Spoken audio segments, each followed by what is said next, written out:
Quiero darle la bienvenida ya a esta hora a Ricardo Camacho, ex subsecretario de Rehabilitación Social, quien se encuentra en los estudios en Quito. Muy buenos días, gracias por estar con nosotros. Liz, buenos días, un placer el poder compartir con usted esta entrevista. El gusto es nuestro. Quiero anticiparle que a las 7 de la mañana vamos a tener que darle paso a una cadena, pero quiero aprovechar estos minutos previos para conocer su opinión. ¿Qué considera usted que está pasando, que pese a lo sucedido la semana pasada, que hubo estos enfrentamientos que dejaron 81 fallecidos, el día de ayer vemos nuevamente que se registran incidentes, esta vez en la cárcel de Cotopaxi, y lo que se siente es que, pese a ese hecho horroroso del que fue testigo el país, pues todavía no se logra tener ni siquiera un control absoluto de lo que es dentro de las cárceles? Bueno, lo que ha vivido el país la semana pasada fue una masacre que quedará en historia. Nunca el país había vivido este tipo de temas en el sistema penitenciario. Las cosas de la cárcel todavía no están tranquilas, es decir, la lucha por la que se inició o el enfrentamiento entre estas dos bandas, el grupo Nueva Generación y los Choneros, aunque este grupo de Nueva Generación era parte de los Choneros, sino que busca separarse de esta banda. Sus líderes todavía siguen innatos, siguen propios. Entonces, hasta que las cosas no queden claras, no tendremos una paz definitiva o una paz por lo menos temporal en los centros carcelarios. Y mientras usted tenga 1.300 guías penitenciarios cuidando un sistema penitenciario en donde necesita 7.000 y le prestan 2.000 señores policías diariamente para poder tratar de llenar la fuerza de pie, nunca va a tener usted una solución. Es decir, si el Estado no desea o no puede tener un sistema penitenciario fuerte, ese es el grave problema que tiene el país. Ahora, pero de su respuesta quisiera partir el análisis en dos. El primero, ¿no? Usted hablaba de la presencia de estos grupos, de estas bandas que están al interior de la cárcel, y ayer comparecieron ante la Asamblea algunas autoridades, y por ejemplo el comandante de la policía decía él que respecto a eso hay algo que sumar, y es la impunidad. Se producen estos hechos entre bandas y muchas veces ni siquiera pues se logra establecer quiénes son los responsables. Entonces, en ese sentido, ¿usted concuerda con esa visión? Que ya, si bien es cierto, estamos hablando de personas privadas de la libertad, pero lo que decía el policía es que se deja pasar muchas veces por alto sin que haya tampoco una sanción ante lo sucedido. No hay culpables, decía él, entonces eso también suma. Bueno, en el sistema carcelario hay personas que ya suman 40 años de cárcel. Es decir, yo tenía a Yango, un famoso asesino sicario, que tenía una enfermedad terminal y ya tenía una sentencia de 40 años. Y él decía, ¿para qué me preocupo si me aumentan unos años más? Es decir, el señor comandante general, cuando menciona que muchos de los PPLs no les preocupa que les lleven nuevamente por el tema de asesinato, que serán llevados por las investigaciones que estarán en los videos y en la fiscalía. Lo voy a interrumpir un momento, señor Camacho, porque nos tenemos que lanzar esta cadena de gobierno y enseguida retomamos el diálogo. Encantado. Retomamos este diálogo con Ricardo Camacho, es subdirector de Rehabilitación Social, subsecretario, perdón, de Rehabilitación Social, y bueno, hablábamos de este hecho de la impunidad y usted nos estaba comentando precisamente su opinión y decía que ya hay reos pues que tienen condenas de 40 años y por ende pues no les importaría cometer algún otro tipo de delito al interior porque ya están privados de la libertad. Pero ¿cómo actuar ante eso? Porque la policía lo mencionaba como una de las causas también de lo que ellos establecen deja consecuencias al interior de los recintos carcelarios. Lo que debe quedar claro, Liz, es que la policía no tiene la misión constitucional de supervigilar las cárceles, así lo ha señalado el ministro de Gobierno en su presentación en la Asamblea. Es decir, en los últimos años se ha pensado, y en este último periodo, como no tenemos un director del SNAI que se pronuncie y hable, entonces es la policía la que se pronuncia en todo momento. Aquí existe un organismo que era el Ministerio de Justicia y que fue subdividido en dos secretarías, una Secretaría de Derechos Humanos y una Secretaría de Personas Privadas de la Libertad. Fue un poco hecho al apuro, a salto y a brinco esta secretaría que no funciona bastante bien. Entonces, esta secretaría, o como se llame, este SNAI, debería ser un organismo fuerte. Es decir, usted se imagina en Chile, en Gendarmería de Chile, ingresando los carabineros de Chile a parar un motín, serían completamente locos. Es la Gendarmería de Chile la que tiene una fuerza de pie de 5.000, 6.000, 7.000, 8.000 hombres.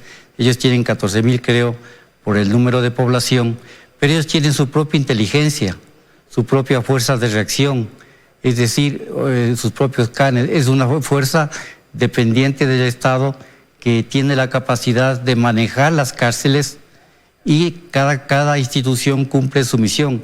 La policía, las Fuerzas Armadas, por ejemplo, las Fuerzas Armadas patrióticas nuestras hacen una gran labor, pero prenderles a las Fuerzas Armadas fuera de los centros carcelarios, mirando si alguien lleva un arma o no, dentro y fuera, no tiene mayor sentido.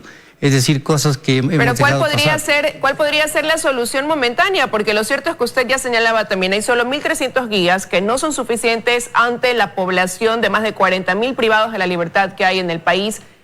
¿Cómo se logra entonces poner de una u otra manera el orden dentro de los centros de privación de libertad ante la falta que hay de elementos de la SNAI y ante la falta de un presupuesto? ¿Cómo se hace para aplicar correctivos en el corto plazo, que es lo que se necesita por ahora, y luego ir implementando sí un plan ya que genere resultados sostenibles en el mediano y largo plazo? Pero Liz, en el corto plazo han pasado 2 estados de excepción, ha pasado cerca de 2 años, se dictaron 2 estados de excepción en donde no se dio una hoja de ruta, no se dio presupuesto. Ahorita no se puede dictar un nuevo estado de excepción porque la Constitución no lo permite. La pregunta es, ¿por qué no se empezó a hacer algo con el primer estado de excepción? ¿Por qué no se le presentó al gobierno central cuáles eran las ideas de los proyectos que iban a necesitar, y frente a ese declaratorio de estado de excepción el gobierno nacional hubiera entregado los fondos necesarios? A mí me parece que se ha dejado pasar demasiado tiempo. La solución actual es que tiene que seguir la policía en las cárceles hasta que ver cómo quedan las fuerzas de poder dentro de las bandas, seguir prestando policías al sistema carcelario para que funcione más o menos de 2.000 policías y estar constantemente supervigilando que no exista ese tipo de motines. Lo más extraño, sí quisiera señalar, es que para la matanza, la inteligencia penitenciaria no dio ninguna alerta. Es decir, ¿cómo es posible que tengamos una inteligencia que no le alerte a usted que va a tener una gran dificultad o por lo menos un grave incidente como fue la matanza de 80 privados de libertad? Si el Estado desde este instante no se pone a poner una piedra, o el nuevo gobierno no decide tener una decisión firme de tener un sistema penitenciario que va a costar, no sé, 80, 100 millones iniciar el programa, pero sin eso vamos a seguir tapando huecos todos los años y usted va a tener que invitarme al noticiero para hablar sobre este tema siempre. Ahora, pero ayer también durante la comparecencia de las autoridades, el ministro de Gobierno decía que no se puede analizar la crisis del sistema penitenciario sin analizar el contexto, y hablaba de que hay que entender también que no se puede dejar de lado el crimen organizado, que ya tiene nexos acá en el país y que ante eso pues se requiere una respuesta de Estado. ¿Cuál debería ser esa respuesta de Estado entonces ante esa situación que las mismas autoridades han puesto sobre la mesa? Bueno, el crimen organizado está presente en el Ecuador, es decir, aquí tenemos un crimen organizado fuerte. Las bandas que tenemos de los choneros, las bandas que tenemos de los lobos es crimen organizado. Lo que se ha hablado en los últimos días, algunas personas, es sobre la presencia de carteles internacionales, carteles mexicanos que estarían en el Ecuador manejando la situación, lo cual me parece que es una exageración. Yo les pediría a aquellas personas que mencionan este concepto que presenten una sola prueba. El propio ministro de Gobierno ha señalado que son meras aseveraciones. No existen pruebas fehacientes en donde usted pueda señalar que los carteles internacionales están en el Ecuador. Obviamente nosotros tenemos relación con los carteles, por supuesto, para el envío de droga, y posiblemente aquí haya representantes de los carteles, pero de un rango menor, porque el país es un país de acopio de droga. Acabamos de ver la cadena nacional en donde dice que el Ecuador ha hecho una captura de droga increíble. Por supuesto, hay que destacar de eso, pero la pregunta es, ¿y cuándo hemos dado un golpe al corazón financiero del narcotráfico? Nunca. El dinero de Gerald lo conseguimos de una caleta, que Gerald fue el narcotraficante ecuatoriano más importante que hemos tenido, y fue capturado en Colombia, no en Ecuador, por una trampa que le tendieron la DEA. Es decir, hay cosas que debemos ir aclarando y transparentando, y no creo que se pueda hablar de una manera tan general con respecto al tema de si existen o no los carteles en el sistema penitenciario. Ahora, cada vez que surge un tema como este, también entra en el análisis si es que a eso se debe complementar a todo ese trabajo que se haga el hecho de la revisión de las penas, si debería haber un incremento de penas. ¿Usted considera que esa de ahí pudiera ser también una solución que aporte de manera integral o sume como un eslabón dentro de lo que se tiene que hacer para que el país pueda tener realmente un sistema penitenciario funcional sumado a un sistema de rehabilitación idóneo también para los privados de libertad? Yo creo mucho, Liz, en la rehabilitación.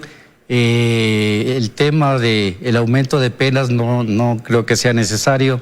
El aumento de penas no significa disminución del delito. No estoy diciendo que hay que disminuir las penas, estoy diciendo que las penas como están me parece que están correctas. Lo que sí posiblemente yo pensaría es que debería haber un aumento de penas, la acumulación de penas en ciertos delitos, ya que son extremadamente graves. Yo lo que le veo el problema es la prelibertad. Es decir, cuando las personas cumplen el 60% de la pena, todos creen que tienen derecho a la prelibertad. Es decir, yo presento mi carpeta de buena conducta y salgo al cumplir el 60% de la pena.